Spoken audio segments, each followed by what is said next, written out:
Hello, everyone. Thank you very much for watching today. Today's Monday, January 2nd. And if you haven't noticed, I changed my virtual backdrop a little bit. I figured I was doing the other backdrop for a couple years. So I figured, beginning of each year, maybe a little bit of a change. So my new backdrop for 2023. But today's topic that is on everybody's mind, well, at least every realtor I talk to that I coach many times every day, I'm on the phone with an agent or agents, and they want to know what's going on. They want to know what's happening out there, what I see, my predictions, my thoughts, my opinions on what's going on.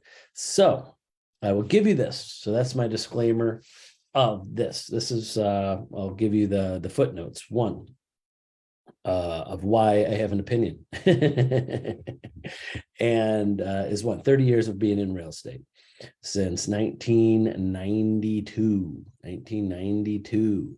So a long time, 30 years in real estate. Started my office in 1998. So been through since 1992, interest rates, wars, economy collapses, all different kinds of things going on in the world and in real estate. And plus myself, I love part of my day every day. I get updates and articles from many different resources like RAS Media, Inman News, Realtor.org, Realtor News from National Association of Realtors. So I take and compile, and of course, just like anything else in life, when you're trying to predict or see what's happening, you want to put your experience into it. And that's what I want to do today, because I wanted to get this out there today, beginning of the year, Monday, the first Monday of the year. And what's this and what's going to be happening? Because I see right now probably a lot of realtors getting out of real estate. Well, let me just put it this way, is that 87% of realtors get out every 5 years. So every 5 years, we have an 87% turnover rate. So if you divide that up, it's like a little less than 20% of realtors, I'm not doing the exact math, but every 5 years, getting out of the business. Let's say, well, we're around at 15% of realtors out of the business every year. Different reasons. The life changes, they're not doing as well, they move, they retire, all different kinds of things. But the point I'm making is that I want to try to help calm the agents out there, because I have agents getting worried about their future, and why I don't think it is bad at all. So right off the bat, real estate market is great. The reason being is you're comparing it to two different things. A lot of agents are comparing to last year. Just because something goes down, like a number of sales,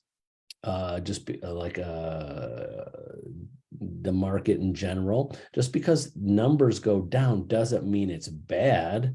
And I don't even think I honestly personally believe lower numbers is much better than where we were. It was just an inflated market, prices out of the skyrocketing, values of homes. So let me hit on a couple of topics. Number one, sales that are happening in 2023. Will there be a lot of real estate sales? Yes. What do I suggest? What kind of sales do I suggest you concentrate on? Which is great about Ohio. I'm just going to go in Ohio in general. Most agents' business is from people that need to buy and or need to sell. It does not matter where the interest rates are. It doesn't matter where the prices of the homes are. It doesn't matter. When people need to move, they move. We found that out during the pandemic, when COVID started and they tried to stop everything, they closed down the county offices to record transfers of title. They closed down title companies. They closed down mortgage companies. It didn't stop. it didn't stop. And what happens? It kind of slingshotted. The market kind of went a little bit crazy and very busy. So there will always be people that need to buy and need to sell. Doesn't matter if the interest rates are 10%. And gosh, some agents are like, oh my God, interest rate is 10%. Guess what? 1992, when I got in the business, there was a boom because it just ticked under 10% for the first time since like 1970, in 20 plus years, never even seen an interest rate under 10%. And when I got into it, they go, real estate's booming. You get a 9.5% interest rate. So it's all relative. Values of homes. Okay, this is a controversial thing. I always say, I've said it a couple times over the last year, is that you as a realtor, it doesn't matter the values of the home. The market sets the value. If all of a sudden, in general, the real estate values come down 5% over the next years, which I feel the values of homes in general in Ohio will come down over the next year. Does that affect you? No, it doesn't affect you. The number of sales affects you. Does it affect the people that are selling their house? Yes. Who will that affect? If someone's owned their house for 20 years and they have equity in their house and they're going to sell it this year, and it's going to sell for more than what they bought it for 20 years ago, who cares? They shouldn't care that their house would have sold for a little bit higher last year. Will they still sell? Yes, they will still sell. Will they compare? My neighbor last year sold her house for $295,000. Well, you're going to sell your house for $270,000. Will they be kicking the dirt and like, why? Yes, but will they still sell? Yes, because they have to sell. Does that affect you? No. You just have to give them the news that the value isn't as high as it was last year because there's 30 people putting an offer on your neighbor's house. There's going to be probably one in the next 2 months buying your house. Again, it's all relative to different markets, to different cities, to different neighborhoods, to different style homes, different price ranges, but I'm just generalizing what I see happening. The people that are going to really care, that really they're going to get hurt, we'll say hurt because of the market. If there's anybody that bought in the last 2 or 3 years that needs to sell now, and they bought with like 3.5% down, or even some of the people in certain price ranges that were doing down payment assistance programs, those people will be underwater. Those are the people that sorry, again, probably a bad way to say it. Those are the people I feel sorry for. I do not feel sorry for the people that bought their house 20 years ago, have their house paid off, and they're a little upset because the value is a little lower this year than last year. It's just the nature is kind of like getting upset because you bought a stock at $1 20 years ago. It's worth 100 now, but it was worth 120 last year. Are you going to get that upset? No, you should have sold your stock when it was at 120, not 100. You don't know, but you're still ahead. You're still ahead. So we will come across those people. This is going to happen. We're going to come across those people that bought the house a couple years ago within the last year or two, and life changed. Something happened. Job changed, personally, family. Something happens, and they thought they were going to stay there longer, and those are the people we have to counsel and try to figure out the best thing for them. Will we have people that have to come up with money at closing? Yes. That's the sorry part about it, and it's going to come up. So any agents out there, not just Century 21 Homestar agents, I've been dealing with this. I had to coach agents and sellers through this over the last 30 years. When these situations come up in the economy, I'll give you some tips, some things to say, how to handle the situation, how to have empathy for their situation, and counsel them through those things. So there are going to be people. Again, if you're concentrating on the people that have to buy, have to sell, there's going to be people that are selling that are a little upset because their neighbor sold their house a year ago for more, but they have plenty of equity in their house, and might even have it paid off. And again, we have to help counsel those people, but they have good news. They don't have a problem because they're going to they can sell. But then there's going to be the people that are going to be at a rough spot in their life financially because they didn't know that they're going to have to sell and the values came down. So those are the really people I'm concerned about. Now, buyers. Will there be buyers out there? Yes, there will always be buyers. It doesn't matter that the rates, well, it matters in a way. Rates 7%, 6%, 5%. Right now, there's sticker shock. There's people out there. But I will give you this tip to any buyer that needs to buy. Don't worry about the interest rate. Guess what? Get the interest rate today. Don't wait for it to move, because if you get the interest rate, I'm just rounding up, 7%. Interest rate's at 7% today. Mr. and Mrs. Buyer, buy today. Doesn't matter. Well, what about the rates? If the rates go down to 6% and you're at 7%, you could refinance. If the rates go down to 5%, you could refinance again. But if you don't buy now at 7%, next time you might go up to 8%. Sorry, then I can't get you 7% anymore. So you're kind of always guaranteed the lowest rate. Do you follow me there? Within a percent, because I tell people, that's my personal financial opinion, you don't refinance when it's, unless you're lowering at least 1%, or you could lower it less, but watch the costs. There's some calculations in there, say if it costs me this much money to refinance, and I'm only saving this, how many per month, how many years or payments do I make the cost back? A good loan officer will help you figure that out.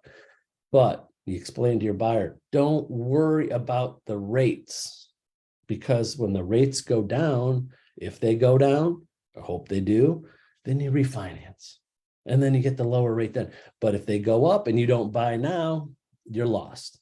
So to the buyers out there, my opinion for 30 years of experience, you don't wait to the rates to go down just to save money. If you can't afford it, yes, like I need a $200,000 house and a rate at 7%, I can't afford that payment, then definitely no. You have to either go down on the price, or hopefully the rates will go on, or hopefully your income goes up. That's a scenario there. But if the people that just want to save, well, it'd be nice to save another X amount of dollars per month. But remember, if the rates go up 1%, you're going to lose out. You're going to lose out on that. And then if you get a 7% rate and the rates go up to 8%, never get below 7% while you live in that house, you won. You won. You got the lowest rate possible at the time on that. But again, the bottom line is concentrate on the people that have to buy, have to sell. The people that are getting hurt, and all the agents out there that are in Ohio that go back to your past business this year, over the last few years. And I bet most of your business is for people that had to buy, had to sell, not those people, well, maybe I'll buy, or maybe I'll sell. Those are the people that will always take up a lot of your time, and they're always waiting for the right time. And then again, stay in touch with them, but really look for the people that need your services, no matter what the rates are, where the economy is. They just need to those life-changing things. So that people that are getting hurt, the agents that are really hurt, going to be hit hard, are not even, majority are not even in our markets in Ohio. So to all the agents that are watching this, my friends and broker friends and realtor friends from all across the country, I know I've talked to several of you and texted with several of you over the last few months. And I know those markets where they're second homes, and there's those markets where they're investment properties and rental incomes and new construction, a lot of new construction. Now, not to go into detail about new construction, is where new construction happens is that, in my opinion or my experience, is that hits hard by rates. Because example, someone's building a $300,000 house, or cost, that's the cost to buy a $300,000 house, and the rate's at 7%. You can't lower that new build to 200,000 be approved for a 7% rate. Does that make sense?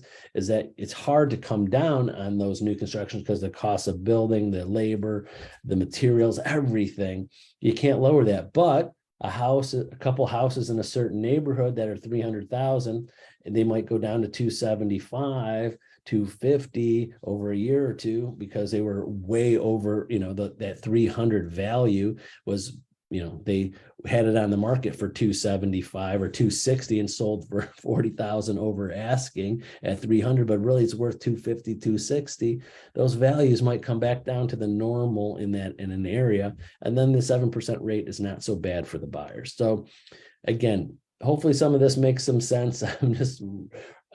These are the conversations I'm having with agents and giving them my opinion on that. But I'll leave you with this. Anybody that's watching this, any agent that's watching this that is thinking about where their future is and are really concerned about the market and the rates and the affordability of homes, if you focus all on that and not go getting business, your business will hurt. It's the agents and the companies that they see it like, just like ourselves as a company. I see it, I listen to it, I'm aware of it, but does that affect my day-to-day work? No. Does it affect the agents that are successful, their day-to-day, what they're going to do every day? No, they prospect, they're still looking, they're still cold calling, and also they take advantage of these situations. They take advantage of the situation of this is on top of mind of a lot of people, and people want to talk about it. So the negative stuff that's happening, when it's on the CNN and it's on the nightly news and it's on the internet, it's on Yahoo News and Google News comes up and says housing market prices this or interest rates. It puts us on top of mind, and it's a great talking point and getting your foot in the door and networking and prospecting with people. So please, in a good way of the situation that's happening in the market, good or bad, take advantage of us being top of mind and always on the news. I see it all of the time, and take advantage of that. That's the good part of the not so good part about the market in transition there. So that's it for today. Hopefully that made a little bit of sense. I just, again, this is not something that I have scripted. This is not, I have notes. I'm just going off the top of my head of conversation after conversation after conversation. I'm kind of talking to this video like I'm having a conversation with you. But if you want some one-on-one time and talk about specific situations and people and conversations you're having, I'm happy to do it, love to do it, and we'll love to help you out with whatever you need. So that's it for today. Have a wonderful Monday, January 2nd, and we'll see you tomorrow on Tuesday. Bye-bye.